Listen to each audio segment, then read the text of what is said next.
जय जवान जय किसान। हूँ छूं अमित माणावदरिया। तमे छो वेदर ग्रुप सबसे तेज पर खेडूत भाईओ। सौ प्रथम तो हूँ तमारी समक्ष एक माफी मागू छूं के जे आ मावठा थया छे हमणा ते समक्ष हूँ तमने माहिती ना आपी शक्यो। एनुं कारण छे के मारा मोटा भाई छे ए श्रीचरण पामेला हता એટલે મને સમય ના મળ્યો। હવે આપણે જે વાત કરવાની છે કે આવનારા દિવસોમાં હવે ચોમાસું નજીક આવ્યું છે તો આવનારા દિવસોમાં ક્યારે વાવણી લાયક વરસાદ થશે તેની તો સૌપ્રથમ તો તમને જણાવી દઉં કે જે પ્રી મોન્સૂન એક્ટિવિટી ચાલુ થતી હોય છે, જે ચોમાસું આપણે ચાલુ થાય છે, દર વર્ષે આપણે જે એનું સર્વે કરીએ કે કઈ તારીખે આપણે ચોમાસું બેસતું હોય છે તો આપણે ગુજરાત રાજ્યની અંદર જે ચોમાસું બેસવાની જે નિર્ધારિત સમય હોય છે એની તારીખ હોય છે એ 15 જૂન પછી આપણે ચોમાસું ગુજરાતમાં એન્ટર થતું હોય છે।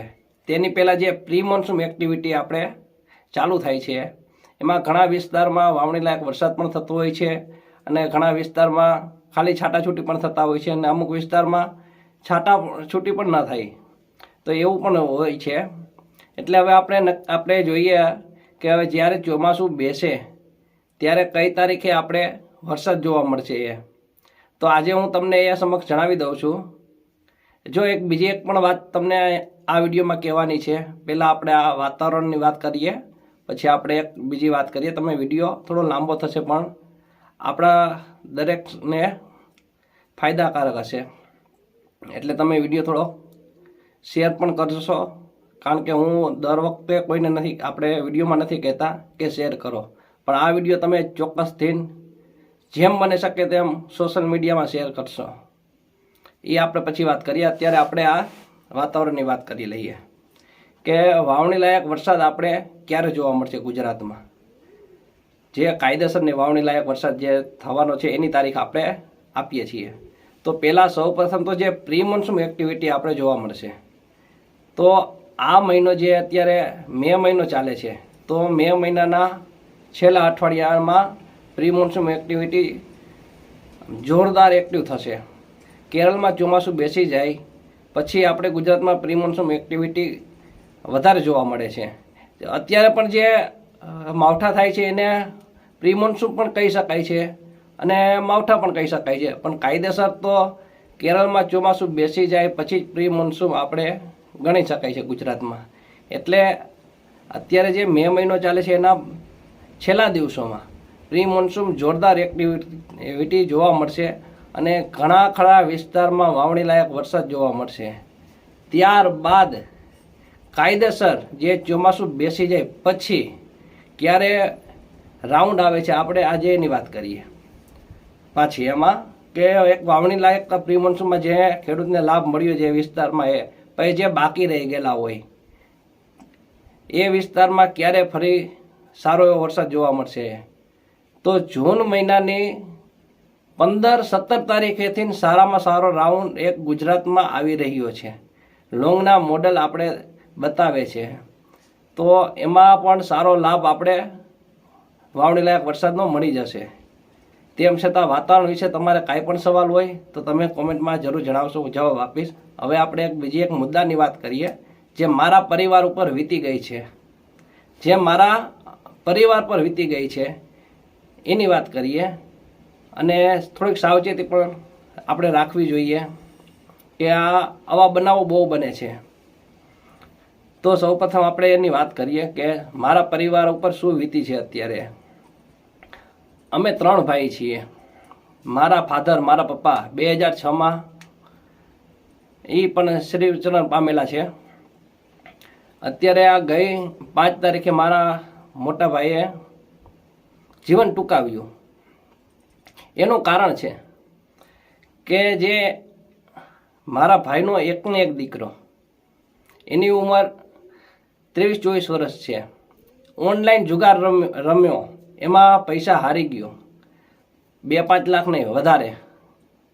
એ આપણી કેપેસિટી નથી ભરવાની, થોડા ઘણા હોય તો આપણે ભરી પણ દે। અત્યારની જનરેશન છોકરા જે છે એ આવું બહુ કરે છે અને એને પૈસા પણ મળી જાય છે। આપણે લોકો વ્યવહારિક છીએ, આપણે પૈસા નથી મળતા. ગોતવા જાય આપણે કાંઈ મકાન લેવા હોય અથવા તો જમીન લેવી હોય અથવા તો કૂવો ખોદવો હોય, જમીનમાં પાઇપલાઇન કરવી હોય, એવું કંઈ વગેરે વગેરે આપણે થોડો 2-5 લાખનો ખર્ચો કરવો હોય તો આપણે પૈસા નથી મળતા. અને આવા જે છોકરા છે ગામડે ગામડે એક બે દાખલા છે, આપણે જાણવા પણ મળ્યું છે. આવા ઘણા દાખલા છે કે અત્યારના નાના છોકરા જે છે 20થી 30 વર્ષની અંદરના એ ઓનલાઈન ગેમ રમે છે, જુગાર રમે છે, અને એને પૈસા ક્યાંથી મળી જાય છે એ પણ તમે વિચારો કે લાખો રૂપિયા પબ્લિક એને આપે છે અને એ પૈસા ઊંચા ટકા વ્યાજે હોય છે. એનો કંઈ આધાર પુરાવો હોતો નથી. અને પછી એ છોકરાનો ક્યાંય જગ્યા નથી રહેતી. છેલ્લે અમે તો અમારા છોકરાને અમે ઘરેથી કાઢી મૂક્યો તો પેપરમાં પણ આપી દીધું હતું. અને પછી જે પબ્લિક હતી જેને છોકરાને પૈસા આપ્યા હતા એ મોટા ભાઈને બહુ ટોર્ચર કરતા. જોકે ખોટા જે છે એ કોણ છે? પૈસા લેવાવાળા અને પૈસા દેવાવાળા. વચ્ચે આપણે છીએ, મા બાપ જે છે. તો આજે એની ઉપર કેવું વીતતું હશે? એ દુનિયામાં એનું મોઢું દેખાડી ના શકે. એના છોકરાએ આવું કર્યું હોય એટલે એ મોઢું ના બતાવી શકે. જે સાચા માણસો, સીધા માણસો છે, જેને કાંઈ પડી જ નથી દુનિયાની, એને કાંઈ તકલીફ નથી. આ જમાનામાં જેને કાંઈ પડી નથી એને કાંઈ તકલીફ નથી. કદાચ ગમે એટલું દેણું થઈ ગયું હોય, ગમે એવું ખરાબ કામ કરતા હોય તો દુનિયા એને કાંઈ કહેશે તો એને આ કાને સાંભળે, આ કાને કાઢી નાખવાનું, એને કાંઈ છે નહીં. પણ જે સાચા માણસો છે એને બહુ તકલીફ પડે છે. અત્યારે ગામડે ગામડે, શહેર શહેરમાં આવા છોકરા ઘણા છે જે ઓનલાઈન ગેમ રમે છે, ઓનલાઈન જુગાર રમે છે અને લાખો કરોડોનું ફૂલકું ફેરવી દે છે. એ ભોગવવાનું રહે છે એમના પરિવારને. એ તો એને તો કાંઈ છે જ નહીં ભોગવવાનું, કારણ કે એને તો એ કંઈ ખબર જ નથી કે પૈસા શું વસ્તુ છે, જિંદગી શું વસ્તુ છે. તો તમે તમારા પરિવારનું ધ્યાન રાખો, તમારા છોકરાઓનું ધ્યાન રાખો કે આપણા છોકરા શું કરી રહ્યા છે. એક નાનો એવો તમને એક દાખલો આપું. આજે આપણા સંતાન જે છે એ હજી ક્યાંય કામમાં જતા નથી, ખાલી ભણે છે અથવા તો ભણીને ખેતી કામ અથવા તો નાની એવી નોકરી કરતા હોય છે અથવા તો નોકરીની શોધમાં હોય ઘરે બેઠા બેઠા. તો એની પાસે એન્ડ્રોઈડ મોબાઈલ છે. તો એન્ડ્રોઈડ મોબાઈલ તો આપણા પૈસે જ આપણે એને લઈ દીધો છે. એ કામીને નથી લઈ આવ્યા આપણા સંતાન. તો એના મોબાઈલમાં લોક રાખે છે. જે એન્ડ્રોઈડ મોબાઈલ છે એમાં કોડ રાખે છે કે આ મોબાઈલ ફિંગરપ્રિન્ટ રાખે છે અથવા તો કોઈ કોડ રાખે છે કે એનો મોબાઈલ કોઈ યુઝ ના કરી શકે અથવા તો જોઈ ના શકે, ચેક ના કરી શકે. તો આપણે આપણા સંતાનોના મોબાઈલ પણ ચેક કરવા જોઈએ કે શું છે આમાં. અને ખાસ તો એ ચેક કરવાનું હોય છે. અત્યારે જનરલી દીકરા દીકરીના ખાતા આપણે બેંકમાં ખોલાવ્યા હોય છે અને ગૂગલ પ્લેથી આપણે પૈસા પણ ટ્રાન્સફર કરતા હોય છે. તો આપણે એની આખી હિસ્ટ્રી કાઢીએ કે ભાઈ તમે બેંક તમારો મોબાઈલ આપો છોકરાઓને, આપણે કહેવાનું તમારો મોબાઈલ મને બતાવો, તમે આમાં શું શું આમાં ટ્રાન્સફર કરીએ છીએ પૈસા. અહીંયાથી તમારી ડિટેલ ખુલી જશે કે આ છોકરા આપણા શું કરી રહ્યા છે. એટલે આ એક સાવચેત આપણે રહેવું જોઈએ. આ વધતું જાય છે, ઘટતું નથી. કાયમ ને કાયમ આ વધતું જાય છે. મને દુઃખ છે, મારા ભાઈને આવો બનાવ બન્યો, મને બહુ દુઃખ છે. હવે આપણા હાથમાં શું છે? કાંઈ નહીં. આપણે ના કરી શકીએ કાંઈ. એમાં શું કરી શકીએ? આપણે જેટલી મદદ થાય એટલી આપણે કરી શકીએ. પછી આમાં આપણે શું થાય? એટલે ધ્યાન રાખો આપણા સંતાનોનું કે એ કયા રસ્તે જઈ રહ્યા છે, કે શું આ એનું ભવિષ્ય ઉજળું છે. આમાં કોઈ સુખી નથી થયા. જુગાર વસ્તુ એવી છે, ઓનલાઈન હોય, સટ્ટા બજાર હોય, ગમે તે, એમાં કોઈ સુખી નથી થયા. અને જે આપણે તો જે માવતર છે એના માટે હું કહું છું.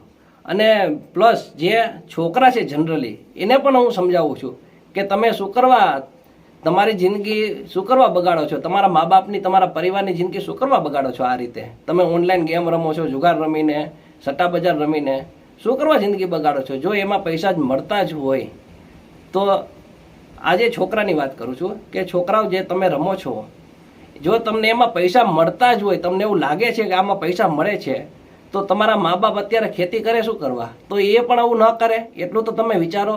પરસેવા વિના ક્યાંય પૈસા નથી મળતા ભાઈ. એટલે છોકરાઓને ખાસ નમ્ર અપીલ છે કે તમે આ બધું મૂકી દો. અને ખાસ તો કોલેજના છોકરા વધારે છે આમાં.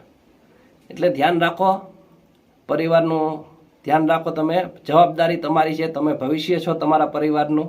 અને મા બાપ જે છે વડીલ છે એની પણ એક જિમ્મેદારી આવે છે કે આપણા છોકરાઓને શું કરે છે એ જોવાનું. હા, કેટલાય એમ કહે છે કે ફલાણા ભાઈનો છોકરો એવું કરે છે, પણ એના મા બાપને કહેવા જઈએ આપણે તો એ હામા ચોટે કે હા અમારે તો સારું છે એટલે તમે જોઈને રાજી નથી.